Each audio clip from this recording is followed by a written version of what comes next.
What do you need to know about dating or even marrying a single parent?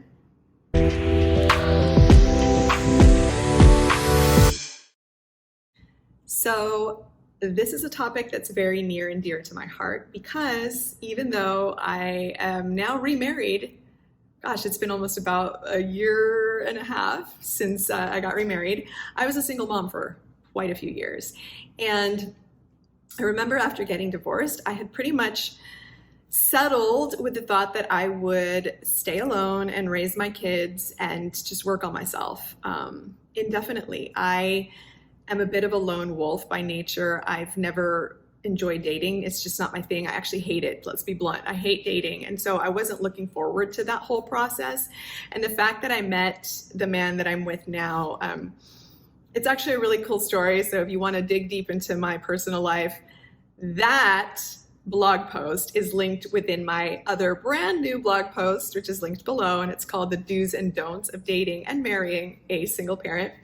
It was all very much by chance that we met.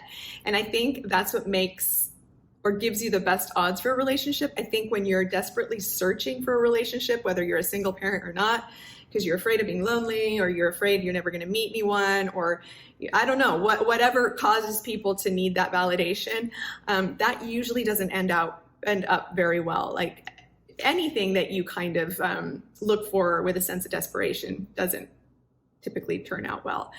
So I was kind of minding my own business, also juggling with the two different scenarios that were going on in my head. One, which is that, society forever has always pushed the narrative that single parents are undesirable. We have too much baggage. Nobody's going to want us. And then on the other hand, I knew some really amazing love stories, basically, from very close friends of mine who had also been single moms and who had met these incredible men that had stepped in and become an amazing part of their lives. So I knew that that was always a possibility, but like I said, I wasn't pursuing anything. I didn't care. I just wanted to get on with raising my kids and reinventing myself. I had to very quickly go from just being wife and mom to being full-time mom and full-time career lady because I needed to earn money. So I met this amazing, incredible human being who I'm now married to that just walked into my life with such a naturalness and grace, and that didn't run away even during the toughest of times where maybe if I was in his shoes, I would have chosen to run for the hills, and instead just decided to stick it through, become more of a solid part of our lives, and eventually we got married. So he is basically the inspiration for this video and the blog post that I've linked below. I feel like he should write a book about what you need to do to successfully date and marry a single parent, the type of person that you need to be. But he's a busy guy and I won't make him write anything, so I'm gonna do this instead. There are so many things I think that are important to look for in a partner. I like to say partner and partnership because that's what I think a successful, truly successful relationship is two people working together, a partnership, people that complement each other rather than detract. And I think that's important for any relationship, not just when you're a single parent or you're dating a single parent. The difference with a single parent is that we do have a lot more responsibilities and a lot more on our plates. And it becomes, I don't want to throw the word dangerous around, but it can be dangerous emotionally, because a little more dangerously emotionally dangerous to date the wrong person when you have children. Whatever you're feeling, your kids are going to pick up on. Heartbreak is a terrible thing. If you're going through that and you've got kids, horrendous. You've just been through a divorce or you went through a divorce a few years prior. The last thing you want is to go through all these difficult emotions again. You also don't want to introduce your kids to a bunch of different people that, you have this like revolving door. So when you're looking for a partner, you want to take that time and discernment to find someone that's really, really, really going to be a great part of your life and more than likely will stay in it. So when you're young, and fancy free, you tend to not necessarily think about what's important in a partnership. You know, it's that whole swept away, it's the endorphins and all the sex hormones and the fire and the lust, and you can have all that fun stuff later in life too. But I do think that when you're older and when you have kids, you kind of need to hold yourself back a bit so you can see through all of that fire into what actually makes a truly important and long-lasting relationship. And all of the things that I'm going to bring up, I have found in this relationship. And to me, you know, if I were a young person again in my 20s without children, these would definitely be my deal breaker, deal makers. Like, I would 100%, and I hope that my kids would have these on their list of, you know, what to look for in a partner, but we all know what it's like to be young. So let's not go down that route. This is all about being a single parent and looking for the love of your life, or not looking, but allowing that person to come to you. And if you are someone that is thinking of being in a relationship with a single parent, try to maybe fill some of these things I'm going to tell you about, because it's necessary for a long-lasting and functional relationship. So one of the main things that I think is super important is finding someone who has their proverbial SHIT together.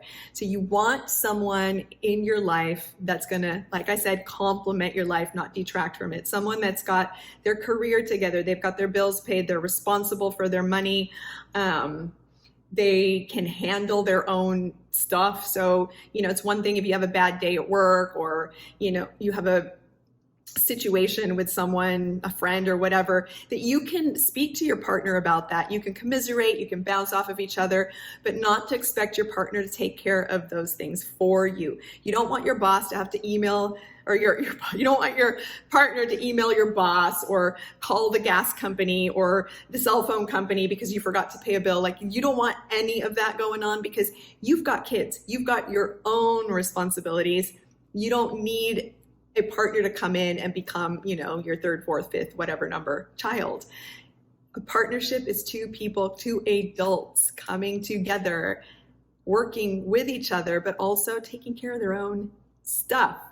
That is so important. My husband, he is on it. He knows what he needs to do. He does it. I don't have to worry about like anything. I am dealing with, you know, keeping my kids' schedules and teaching them how to manage their own schedules. I don't need to do that for anybody else. And that's such a godsend, let me tell you. The other thing is finding someone who sees you. This is such an important topic. I'm actually going to write a whole other blog post and make a video about it. The importance of being seen is everything. So find yourself someone who sees how much you bring to the table, sees how hard you work, encourages you, validates you, and makes your life easier, even with the little things. So my husband tells me all the time that he thinks I'm an incredible mother, that I'm a hard worker. He sees me, he sees what I do. Parenting is often a thankless job. So your kids aren't always going to tell you, hey, thanks mom for everything you do. And if your partner doesn't once in a while also kind of like say, hey, you know what? Like, I find it amazing that you do so much. You're an inspiration. Like, you're the best mom in the world. I don't have children with this man, but the fact that he sees what I do, taking care of my children, and tells me that, and then does little things here and there to make my life as a mother easier and my life as a woman and wife easier, is worth its weight in gold. I would rather have that any day than expensive gifts, trips, you name it. That stuff means nothing at the end of the day. Being seen means everything. So that is a huge one. Find someone who understands their place. This can be broken down into several different things, but I believe that while it's very important to prioritize your spouse, particularly if you're married to the parent of your child, or you're raising a child with your new parents, it's like a stepmom, stepdad is helping you raise your children because the bio parent is gone out of the picture. Having that united front and being really solid is important, because kids are experts at finding the weakest link. And so You want your kids to see that your partnership is solid, but your new partner, if both bio parents are in the picture, should not prioritize your children. I'm not saying that you don't spend quality time with each other, that you don't work on your relationship. That's very important and necessary. But when you invite someone into your life, they need to understand that your kids are going to take precedence, that there will be many sacrifices made for them, that there will be time and emotion spent on them. And sometimes that means you're not going to have the abundance that they may want placed on them. So if you're with a partner that needs a lot of attention, has mommy and daddy issues, needs a father or mother figure in their life, red flag, it's not going to work and it's not worth pursuing. You want someone in your life that encourages you to spend the time and energy that you need to spend on your children. Kids are eventually going to fly the nest. Then you're going to have all the time in the world with each other. In the interim, kids, and I think every aspect of childhood and parenting comes with its own milestones and issues. But since my kids are now teenagers, I can tell you that while little kids take a lot of time and energy, the time and energy that's needed for teenagers is heightened, especially in today's society. Like, you need to be aware, in tune, in touch, and involved with your kids all the time. And you need a partner that gets that. My husband understands that. He has seen me have to make some pretty major sacrifices for my kids, and he has been the biggest cheerleader. Again, he's an amazing human, and you can find your amazing human too. It just takes time, and you need to observe that person and how they are with others, because people inevitably will tell you who and how they are. You just have to observe. The other thing is, find someone that gives you the space to deal with your kids, which again goes with this, the validation thing. And you do need to set boundaries if boundaries aren't already naturally there. I didn't have to do that with my husband. Like, he just naturally stepped into our lives and just knew what he had to do and what he didn't need to do. And, when you're dealing with kids and you're frazzled and you're stressed, you want to be able to talk to your partner and kind of dump on them and just like, this is like my verbal diarrhea about everything and I'm stressed, and have that person just be your rock, and give you some perspective from kind of like an outsider looking in, but not try and fix everything for you, and not try to, become the other parent. And also not, run away from those issues and be like, well, I can't handle it. You don't want that either. You just want someone who's solid and who can just sit there and listen and gives you the space to deal with whatever new issue your children may throw your way. You want someone who believes in you, who sees you as more than just a wife and mother, someone that reminds you of who you were before all that and encourages you to pursue your passions, which is why I'm doing what I'm doing now. I still have 1,000 things on my plate, but he believed in me enough to say, you know what, Marima, like, you're an amazing writer. You have so much to give to the world. Like, pursue this, do this. What do I need to do to make it so that you have more time to pursue what you love? And that brings me to the little things. So find someone who gives you the little things. And what I mean by the little things, which is part of being seen, is like, my husband observes how hard I work and how I do things. And he will then do little things around the house without being asked, just to make my life easier.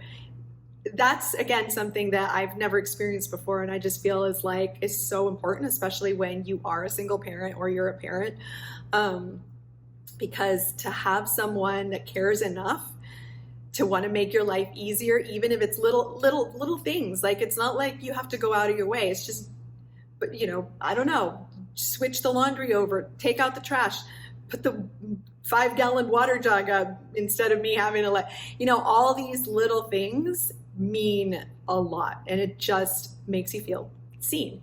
And it does. It takes like some of the stuff off of your to-do list, and that's incredible. So, and as a single parent, you get so used to having to do everything on your own, or like nagging your kids to help you. So it's beautiful. Find someone who makes you laugh. That's a personal, very important one for me. Everybody's different. Not everybody needs to laugh, but my husband can make me laugh even, when I've had my absolute most frustrating days ever. So that's really important. Having that sense of humor, having shared interests is a really big deal. As you get older and you have kids, you need someone who is okay with whatever it is you want to do. Do you want to just go like have a little happy hour, or do, you know, a little Netflix and takeout, or, you know, just fall asleep halfway through a movie at 8:30 at night? Someone that can meet you there, because if you're in a relationship with someone that needs to party, or travel or be entertained all the time, that's not going to be great, because as parents, again, so much of our energy goes towards our kids, work, kids, at the end of the day. Like, you know, once in a while you want to have a nice adventure with your significant other, you want to have a nice date night, but you know, you're not in your 20s anymore, so you got to figure out that balance and find someone that can meet you there. There's so much more. What else? Gosh, I don't want to make this video like an hour long. I could make it an hour long. I really went into way more detail in my blog post, which is linked below. But yeah, finding someone that really, and someone that understands kids, of course, that's a no-brainer. You want someone that understands kids. They don't have to understand what it's like to be a parent, but they have to understand kids and just how they think. For me, I was very fortunate that my husband works with youth. And so, like, you know, when your kids are acting nuts, it's always like you feel like it's a huge reflection on you. But if someone understands how kids just function, they're not going to be freaked out, and they're not going to think you're a bad parent, or whatever the case may be. And so finding someone that understands the dynamics of kids, either because they've had a big family, worked with kids, or are just more evolved, is really, really, really important. Gosh, like I said, there's so much more I could talk about. But I think the most important piece of advice I can give is not to act out of desperation. Do not be afraid of being lonely for the rest of your life. The odds of that happening, unless you want it to happen, are slim to none. You just have to be okay with taking the time to work on yourself, taking the time to give your kids that quality time that they need before you kind of throw yourself into another relationship. Really, really be a little bit more discerning, or a lot more discerning, when it comes to the type of people or person that you allow into your life. And honestly, before you know it, that right person will show up. Single parents are some of the toughest, most incredible people on the planet, and anyone would be lucky to have you in their lives. Hopefully, this helps anyone that is a single parent or thinking of dating a single parent. Things can be absolutely wonderful, and look forward to sharing more with you. Click like and subscribe so you don't miss any more of my adulthood tips, tricks, life hacks, and all that other good stuff. And I'll see you next time.